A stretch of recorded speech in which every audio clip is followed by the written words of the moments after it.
Aujourd'hui, nous nous plongeons dans un sujet fascinant et souvent mal compris de la Bible, l'origine des peuples africains selon les Écritures. T'es-tu déjà demandé d'où viennent les différents groupes de personnes, en particulier ceux d'ascendance africaine, selon la Bible? Dans cette vidéo, nous explorerons ce que la Bible dit sur les origines des peuples africains et leur lien avec certaines des civilisations les plus anciennes et puissantes de l'histoire. Nous parlerons de la généalogie biblique de Cush, de Misraïm et de Put, et de leur influence sur des civilisations telles que l'Égypte et la Mésopotamie, ainsi que de la façon dont la Bible met en lumière l'unité et la diversité de toute l'humanité. Ce sujet n'est pas seulement historique. Il nous invite aussi à comprendre notre histoire commune. En nous connectant tous à travers les récits bibliques, nous verrons comment ces premières nations ont façonné le monde tel que nous le connaissons. Si tu t'es déjà interrogé sur les origines bibliques des différentes races ou sur la signification de la diversité humaine, tu es au bon endroit. Mais avant de commencer, n'oublie pas de cliquer sur le bouton j'aime, de t'abonner et d'activer la cloche pour ne rien manquer de nos vidéos. Tes avis sont importants, alors laisse un commentaire et partage cette vidéo avec ceux qui pourraient être intéressés par ce sujet. Notre exploration commence avec Noé et ses 3 fils, Sem, Cham et Japheth, qui furent les seuls survivants du grand déluge. Dieu fit une alliance avec Noé, promettant de ne plus jamais détruire la terre par l'eau, et bénit Noé et ses fils afin qu'ils se multiplient et peuplent la terre. De ces 3 hommes naquirent les différentes nations et peuples que nous connaissons aujourd'hui. Sam est considéré comme l'ancêtre des peuples sémites, y compris les Hébreux, les Arabes et les Assyriens.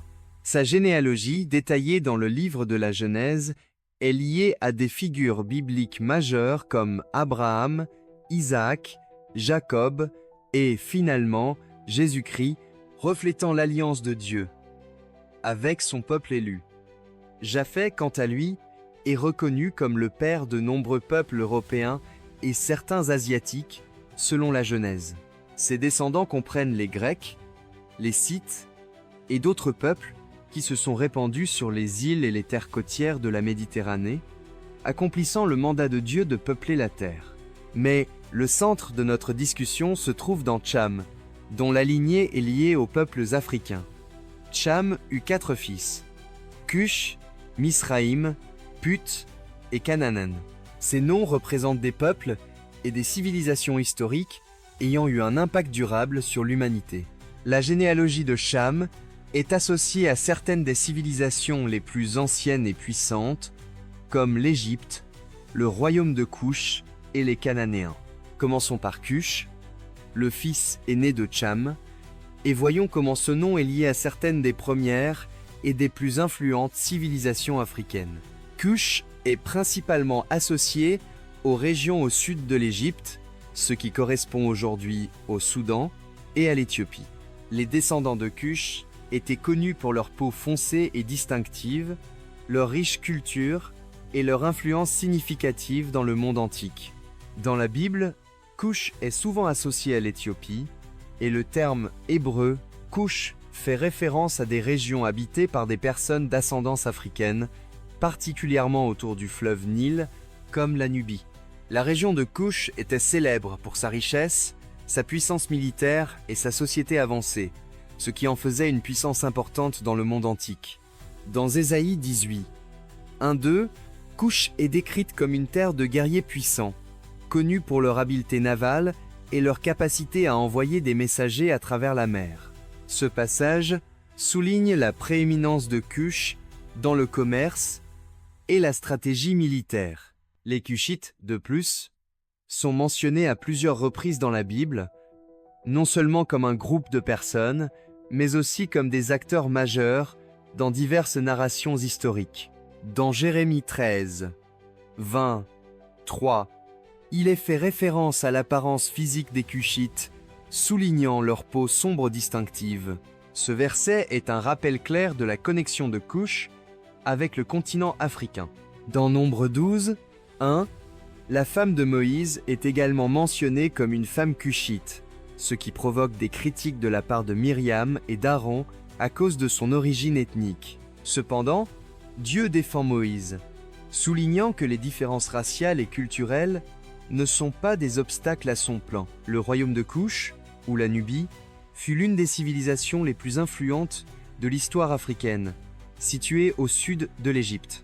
Ce royaume était connu pour ses rois puissants et ses guerriers habiles, et à son apogée, Couche conquit même l'Égypte, établissant la dynastie couchite qui gouverna les deux territoires. Dans 2 Chroniques 14, 9-15, il est relaté comment Zéra, le Cushite, leader d'une grande armée, fut défait par le roi Asa de Juda, ce qui met en lumière non seulement la force militaire de Cush, mais aussi son influence dans le récit biblique. Dans Ézéchiel 30, 4-5, Cush est mentionné dans une prophétie de jugement contre l'Égypte et ses alliés, ce qui confirme son interconnexion avec d'autres grandes nations de l'époque. Les Cushites ne furent pas seulement des guerriers, mais aussi des innovateurs, des bâtisseurs et des commerçants. Ils contrôlaient des routes commerciales clés entre l'intérieur de l'Afrique, la Méditerranée et le Moyen-Orient. Leurs richesses provenaient de ressources précieuses telles que l'or et l'ivoire, ce qui contribua à leur héritage durable. Isaïe 45, 14 mentionne également les Cushites, qui apportaient des tribus, soulignant leur rôle important dans le commerce et la diplomatie. L'importance de Cush dans la Bible va au-delà de sa puissance militaire et politique, montrant comment cette ancienne civilisation laissa une empreinte profonde dans l'histoire, non seulement en Afrique, mais dans le monde entier. Aujourd'hui, nous nous plongeons dans l'un des sujets les plus fascinants et souvent mal compris de la Bible.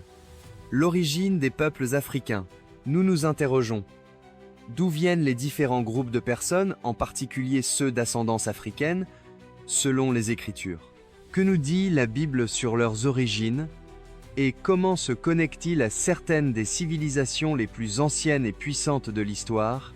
Dans cette vidéo, nous explorons la généalogie biblique de Cush, Misraïm et Put, et leur influence sur les premières civilisations, comme l'Égypte et la Mésopotamie, révélant comment la Bible met l'accent sur l'unité et la diversité de toute l'humanité.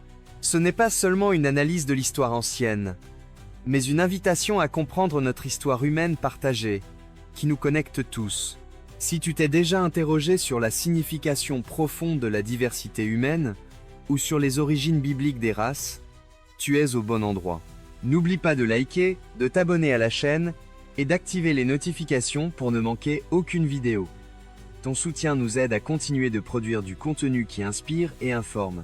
Nous commençons ce voyage avec Noé et ses 3 fils, Sem, Cham et Japheth, qui furent les seuls survivants du grand déluge. Dieu fit une alliance avec Noé, promettant de ne plus détruire la terre par l'eau et bénissant ses fils en leur ordonnant de se multiplier et de remplir la terre. À partir de ces 3 hommes, naquirent les nations que nous connaissons aujourd'hui. Sem est l'ancêtre des peuples sémites, comme les Hébreux, les Arabes et les Assyriens. Sa généalogie, que l'on trouve dans le livre de la Genèse, inclut des figures importantes comme Héber, d'où provient le terme hébreu. D'autre part, Japheth est considéré comme le père de nombreux peuples européens et asiatiques.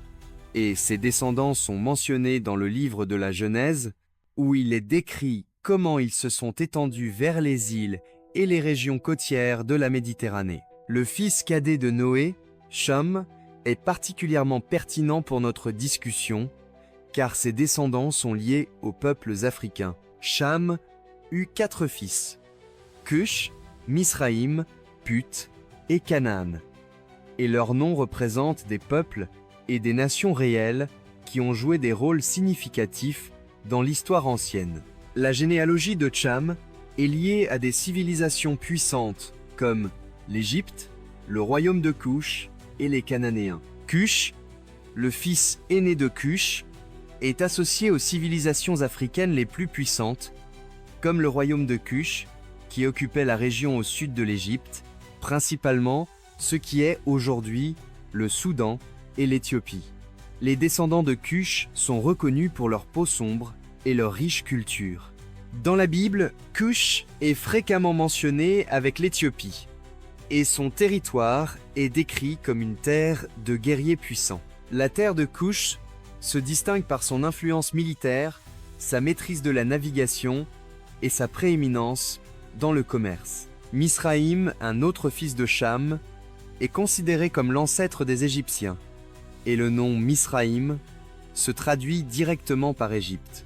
L'Égypte est l'une des civilisations les plus influentes et avancées du monde antique. Son savoir dans les domaines des sciences, de l'art, de la religion et du gouvernement a laissé un héritage qui continue de fasciner l'humanité. La Bible décrit l'Égypte comme une nation puissante qui a joué un rôle central dans l'histoire du peuple d'Israël. C'est le lieu où Abraham chercha refuge pendant une famine. Et plus tard, Joseph, un descendant d'Abraham, monta au pouvoir pour sauver l'Égypte d'une autre crise alimentaire. L'impact de l'Égypte dans l'histoire biblique est significatif, notamment dans le récit de l'Exode, où les Israélites furent esclaves et libérés de l'oppression égyptienne par une intervention divine. Malgré l'oppression, l'Égypte est aussi vue comme un lieu de refuge et de protection.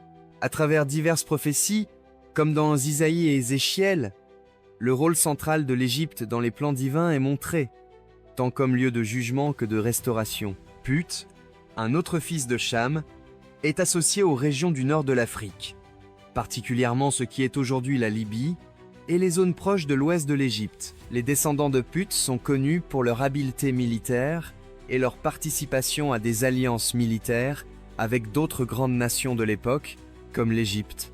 Dans la Bible, Put est mentionné dans des contextes de conflits régionaux, où ses descendants jouent un rôle actif dans les coalitions militaires, comme dans les passages d'Ézéchiel et dans les prophéties des derniers temps.